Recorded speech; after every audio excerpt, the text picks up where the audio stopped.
Okay, I think we're on. We're connected. Still got a bit over a minute to go before I start. See, we got a few people checking in.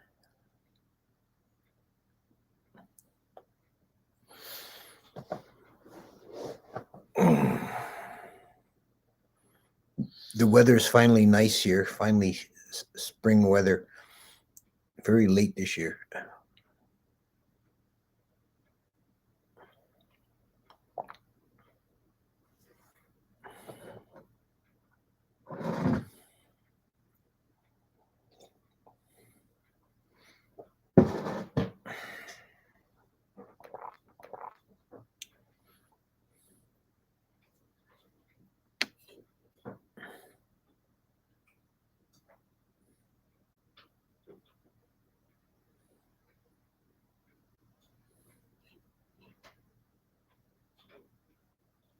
Okay, almost 6. Okay, here we go. Namo tassa bhagavato arahato sama sambuddhasa. Namo tassa bhagavato arahato sama sambuddhasa. Namo tassa bhagavato arahato sama sambuddhasa. So we're continuing on with the series on the hindrances and jhana factors. There is a system explained in the Visuddhimagga where each jhana factor is hindered by one specific hindrance. It's a one-to-one correspondence, and I'm dealing with it that way. And today we're up to, and I'm doing it in the order of the jhana factors. And today we're up to Sukha versus Uddhacca-Kukkucca. The hindrance of Uddhacca-Kukkucca is translated various ways. One of the kind of clever translations that gets put out there is worry and flurry, which replicates the rhyming or the near rhyming of the Pali. Uddhacca and Kukkucca are actually two different mind states, but they are paired here because they're closely related, and they, in the form of a nivarana or a hindrance, you can consider them together. Uddhacca is best understood as restlessness. This is the unsettled quality of the mind, and I'm sure everyone who practices meditation is aware of the feeling of a restless mind when you can't settle. Your brain is spinning around. You're thinking of this and that, or and the body feels can even feel twitchy, unable to sit still. This is restlessness.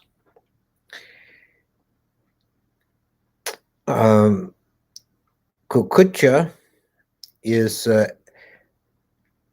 agitation, anxiety, worry. Sometimes it's translated as remorse. I think the best general sense is anxiety. It's the mind. It's another form of having an unsettled mind. And basically, you could say it's a mind that's unable to sit in the present moment. And the two common translations of this as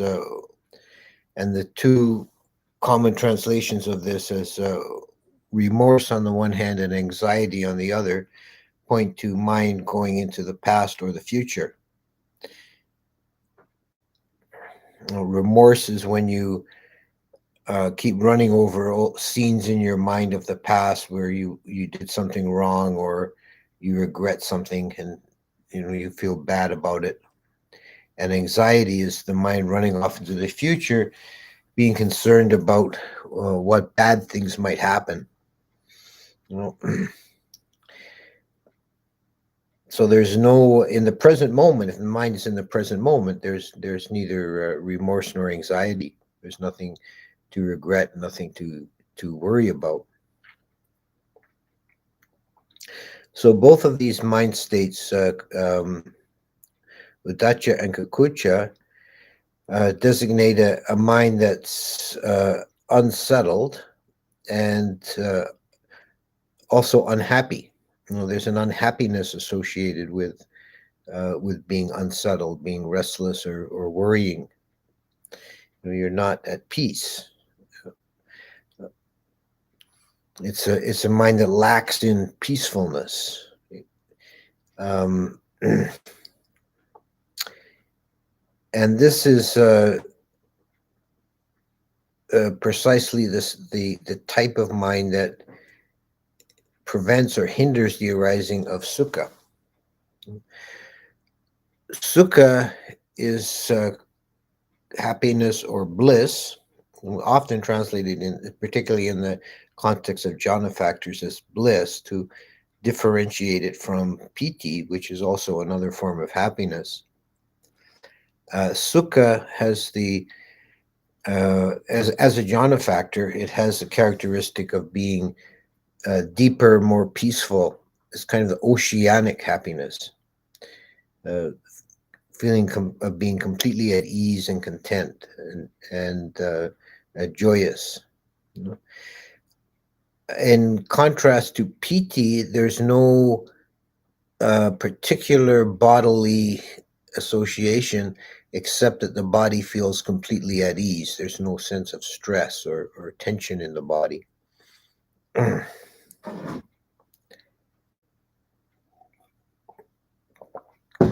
Sukha is sometimes used outside of the context of jhana. It's sometimes used simply to mean pleasant mind state, or as in the Abhidhamma, there's Sukha is used just to designate pleasant mind state. So it doesn't necessarily have as strong or as deep a sense as it does in terms of a jhana factor.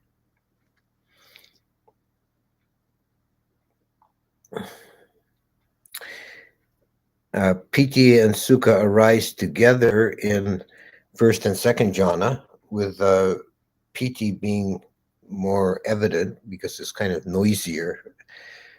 Sukha arises without Piti in third jhana.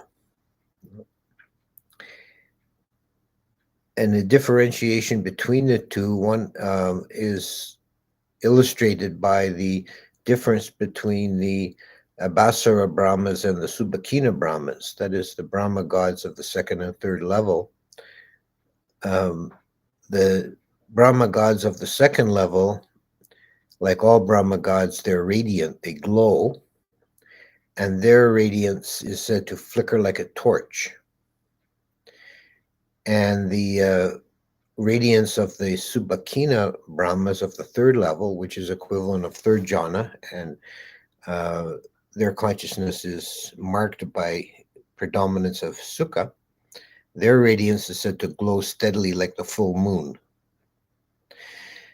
It's also said to be the happiest or most joyful state of existence in samsara, is as a Subhakina deity. So when we excuse me, when we experience Sukha, there is necessarily a complete absence of restlessness and anxiety in the mind. When there is restlessness and anxiety in the mind, then Sukha cannot arise. This is the antithetical pair. The word nivarana for hindrance really means wandering down the wrong path, going the wrong way. So the mind wanders off into the thoughts about this and that, and either regrets and remorse about the past, or anxiety about the future, or a general restlessness and discontent. It's not at peace, and it's not grounded in the present moment. these mind states are said to be rooted in the root of delusion. These are not greed or hatred states; they're delusion states. So you know whenever you feel anxious, if you feel anxiety, then your mind is to some degree deluded, because you're dwelling on something that is unreal. That which is not yet manifest is unreal, and that which has passed away into the past no longer exists, and it's not real in the present moment. So if your mind is focused on those things, then you're in a state of delusion,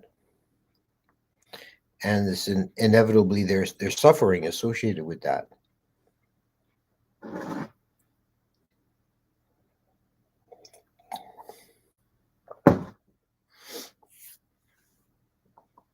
It also should be said that, as with all of these jhana factors, the jhana factor is the more natural, primordial state of mind, and the hindrances are the kind of lower or artificial state that prevents or hinders the experience of the natural mind. You could say that jhana is really the natural mind when it's not obstructed by hindrances. So when anxiety is made quiescent and restlessness is made quiescent, then a natural blissfulness begins to manifest. It's a natural state of mind that's free of restlessness, free of anxiety.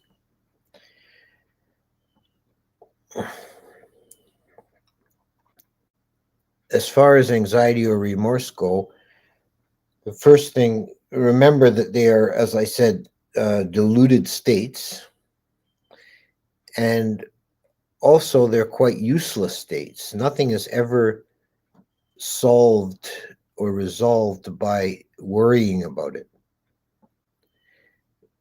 Anxiety is a quite useless waste of mental energy. If something difficult if you perceive that some difficulty is coming your way in the near future, rationally planning how to deal with it is not worry, but running around in circles endlessly playing out different scenarios is anxiety, and it's worthless. It doesn't help. No one's ever benefited from being anxious or worrying about anything. And the same could be said for remorse, the mind that goes into the past. What's done is done.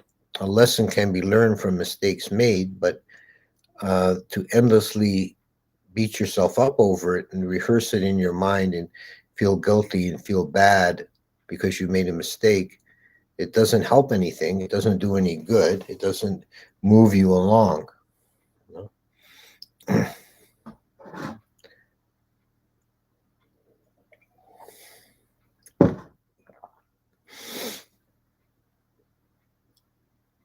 When your mind is not deluded, when it's clearly seeing what is real, which is what is the present object of consciousness, it's seated in the present moment, and it's not wandering into realms of delusion, then this is a peaceful state of mind. It's not agitated. It's not restless. And it can blossom into happiness and bliss. Likewise, restlessness, the pure consideration of Uddhacca, this is a very common defilement to arise. The first thing to recognize about Uddhacca is that it is so deeply rooted a defilement that it's only overcome by the Arahant. Even an Anagami is subject to some degree of restlessness. But when restlessness arises in meditation, the best advice is not to give in to it. You can never overcome restlessness by appeasing it. People often in meditation, when restlessness arises, they get a false or a false idea in their mind that, oh, my meditation is not going well. Maybe it'll be better if I stop for now and go and do something else and clean the cabinet or go for a walk or read a book or do something else than meditate. that never works, and the restlessness will return because you've given into it, you've appeased it. The way to overcome restlessness is through stillness. Even though it's difficult, you have to bear through.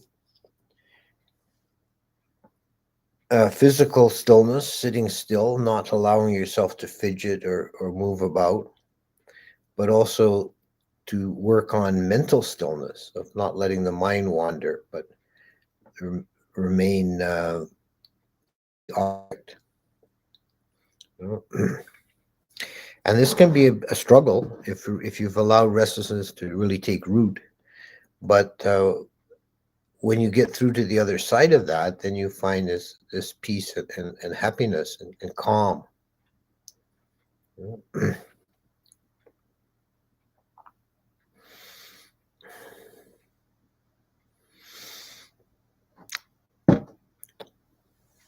So we're now up to the fourth jhana factor, which is associated primarily with third jhana. And we're seeing a progression in these mental states from the most coarse to the most subtle in their relative terms. This is a very important thing to understand about developing samadhi, is the mind is always moving from a coarser, grosser state to a more calm, subtle, more sublime state. So vichara is more subtle than vitakka, but both of these states seem coarse relative to the experience of second jhana, which is primarily grounded in piti. And piti begins to seem coarse, and the mind drops it and moves into third jhana, which is marked by sukha. And none of that is possible without rendering the hindrances quiescent. As long as the mind is playing around in any of the hindrances, then samadhi will not deepen and one cannot enter jhana. So I'll stop there and answer questions.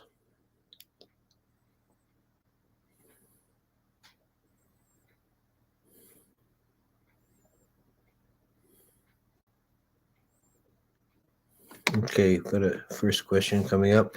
How can we distinguish between restlessness as a motivation for discontinuing meditating and simply concluding a session? It seems that any session would imply some degree of restlessness. No, not necessarily. Well, one simple way is to have your to time your session and determine you're going to do 40 minutes or an hour and stick to that.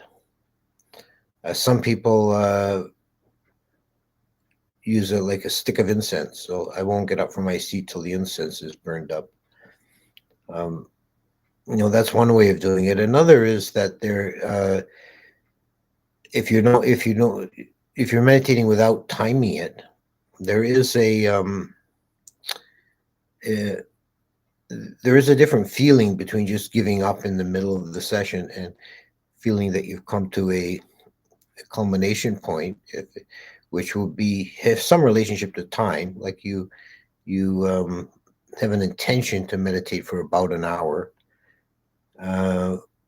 And your mind goes through a certain kind of cycle and naturally emerges from meditation at close to the time when you wish.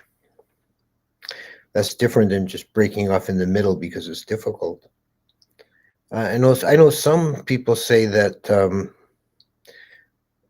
and I think there's some truth to it. I've heard some teachers say that the first time that the sense arises to end the meditation, ignore it, and the second time will be the correct one. I think that you can't make that into a hard and fast rule for everybody, but I think there's some truth to that.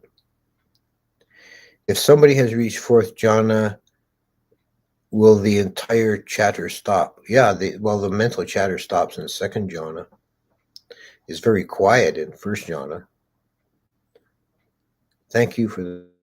Ajahn, okay, Ajahn, I understand intellectually that remorse is useless, but it still comes up for me frequently. How do I rid myself of the delusion to end the experience of remorse? I think you need to use Yoniso Manasikara, right reflection, when remorse about the past arises, to reflect that this is no longer real. This is no longer me. This was mind and body at that moment did this thing, but I'm not there now. And this happened long ago, so it's not real now.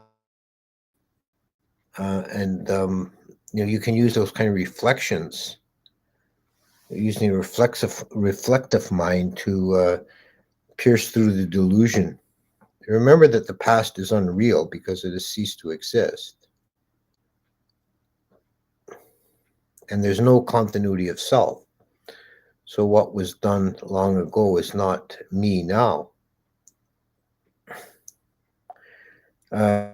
Sloth refers to mental state and torpor to physical states. Could you give a clear example of each? Well, that's not quite the definition from that I cited from the in the talk on sloth and torpor. The actual reference is that tina refers to stiffness of the chitta, of the consciousness, and midda to stiffness of the chittasika or mental states. That's not the body. So it's consciousness and mental states.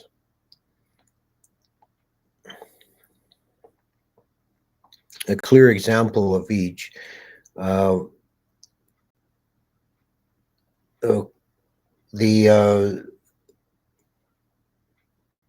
sloth or dullness of consciousness would be when the mind is very dull, like when you're extremely sleepy or dozy, you're not clearly awake or aware.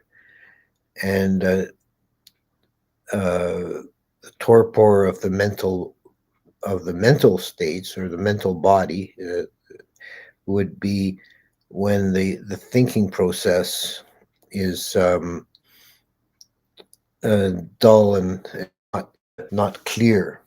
Like if you're having trouble doing, figuring something out or reading a book, you just can't follow it.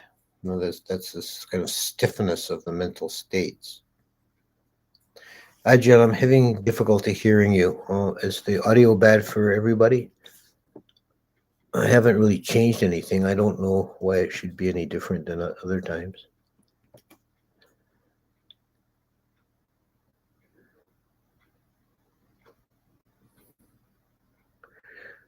It works fine now. Okay. Ajahn, what's the relationship between doubt and restlessness? Well, doubt is the this is true, maybe that's true. So it implies a certain form of restlessness, but it's kind of a more specific defilement than restlessness. Is kind of a general discontent with just being still.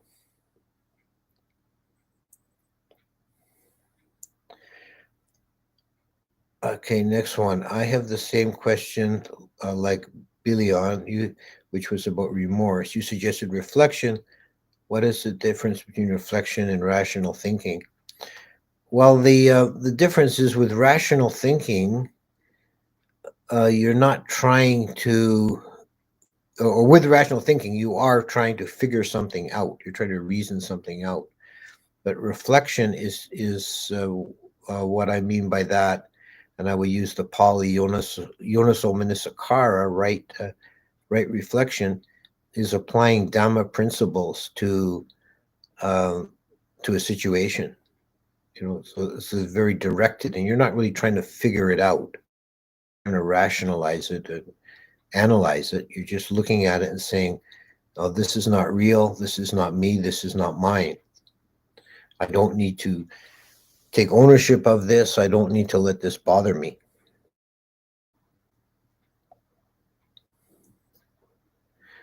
Next one. I noticed something similar in my practice in that halfway through my meditation, I get worried that my timer is somehow isn't set correctly and I will be sitting for longer than I intend to.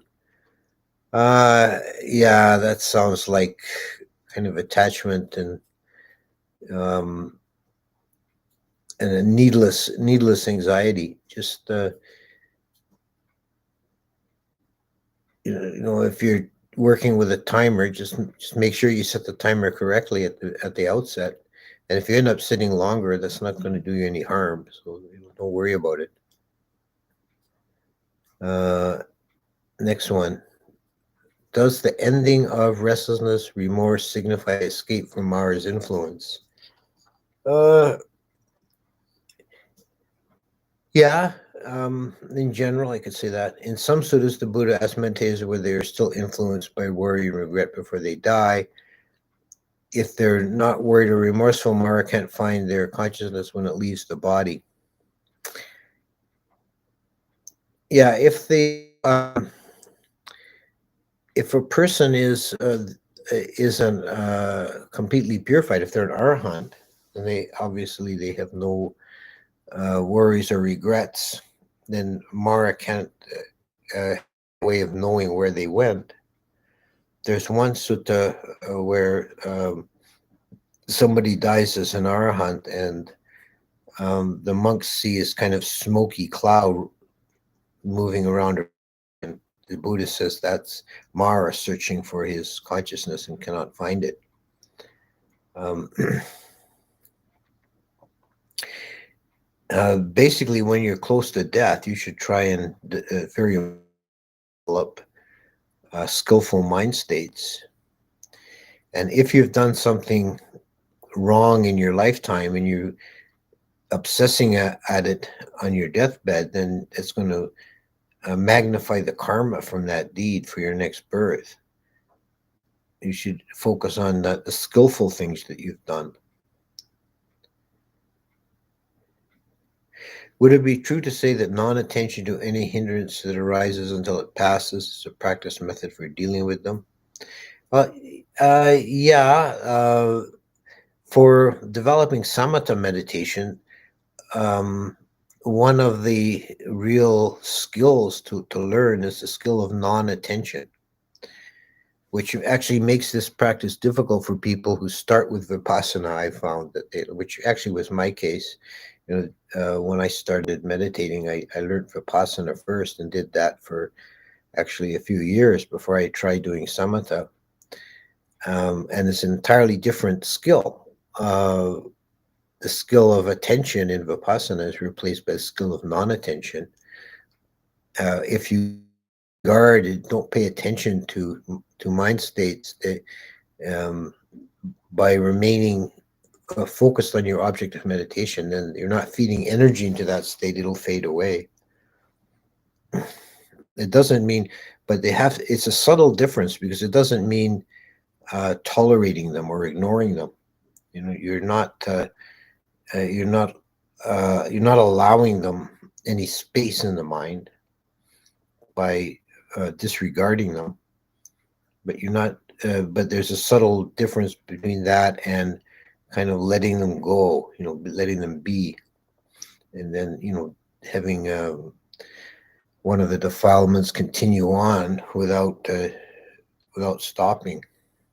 If that's disturbing your mind a lot, it might be best to abstain for periods of time from getting into any online interaction. Just turn it off.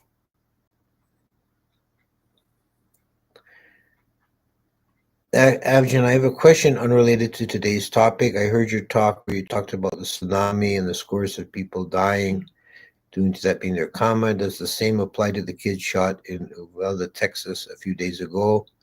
I'm not sure if I'm pronouncing that place properly. If so, doesn't that exonerate the shooter from the karma of having killed the kids? No, it doesn't. This is very important. They would, if those people were shot, that was their karma. They had somehow made that karma in the past, but that does not exonerate the shooter. He's making evil karma for the future. As both sides are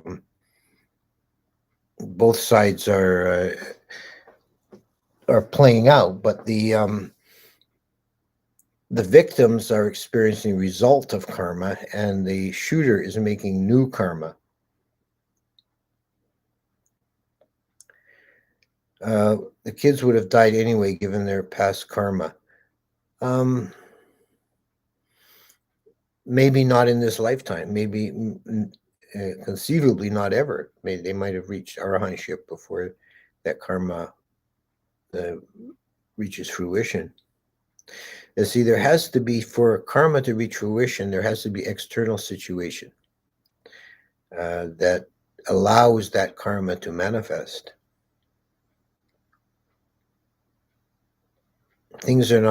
Karma is not the sole cause of everything. It's one cause, but there are other causes contributing and interacting. Does Sukha arise out of stillness? When it does arise, do we need to work with that pleasure, like sending it to tension in the body, or does one sort of let it flow naturally? I would say it's better to let it flow naturally, not to try and play with it or manipulate it. Just let it be. And it does come out of stillness. Samadhi is stillness. When the mind is still and it's not agitated, then it naturally becomes happier. You're not suppressing your happiness with agitation.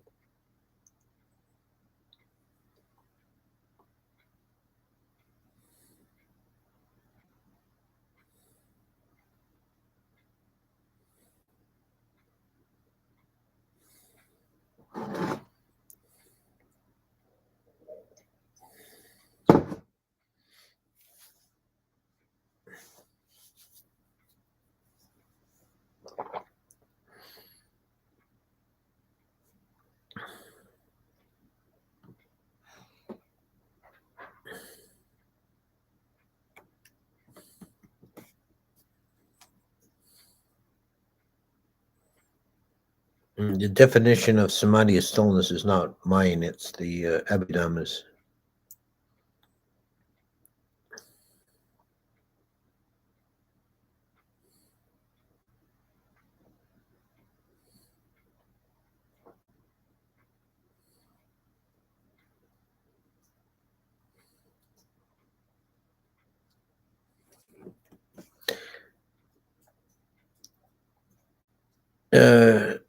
If I were to come to Ontario, would it be possible to come visit you and maybe help with work around the Hermitage?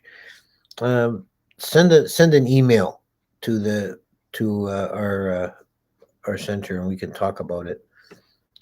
Currently, we have no room for this month and the next.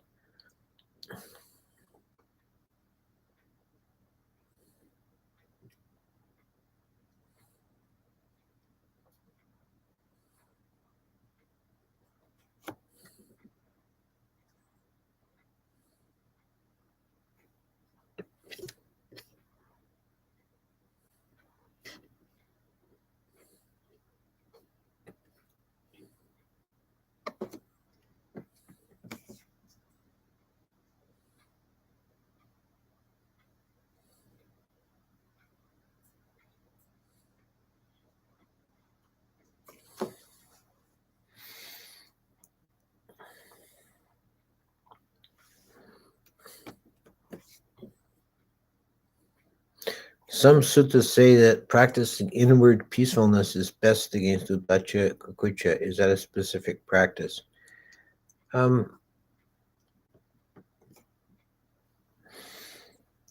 that would be not really a specific practice, but it's the fruit of practice. If you do any samatha meditation, you're developing inner peacefulness. And anapanasati is particularly recommended as that's mindfulness of breathing, is particularly recommended for overcoming restlessness and anxiety, because the breath is inherently peaceful. Ajahn, following the off-topic discussion on karma, what if the victim's karma was physical, like some the Buddha had, which bore fruition even after arahantship? Yes, yeah. The Buddha did experience old karma even after he attained Buddhahood in terms of some physical suffering, but it's always attenuated in such a case. There's the story of Angulimala, who was a bandit. We would call him in modern terms a serial killer. He murdered 99 people, and the Buddha converted him. He practiced and became an arahant, became a monk and an arahant. And one time he was on alms round in the village, and some village boys abused him, called him names, and threw stones at him. And one of them hit him in the head and cut his forehead. And he reported that to the Buddha, and the Buddha's comment was, "Bear it, Angulimala, bear it. That's the whole of your karma for having killed 99 people. If you had not become an arahant, you would have spent 99 kappas in hell."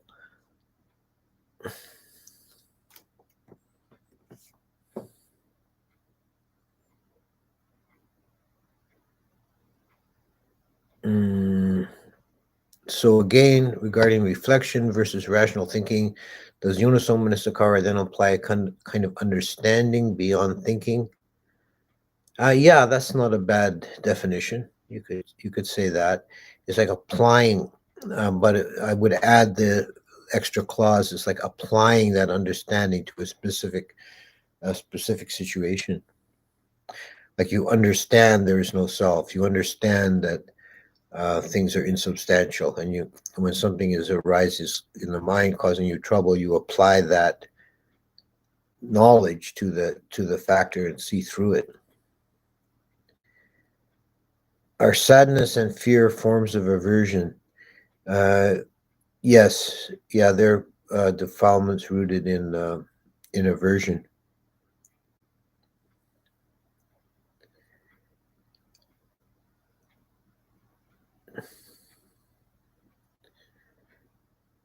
Does arahantship have a mitigating effect on previous bad karma?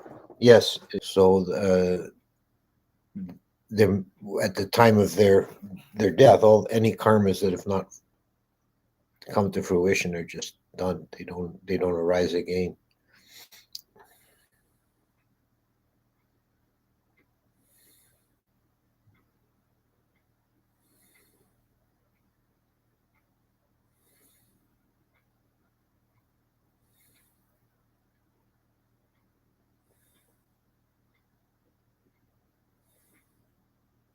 This series, and next week will be Ikagata, the jhana factor of Ikagata, or the unity of mind, contrasted with the defilement of kamavachara, sense desire.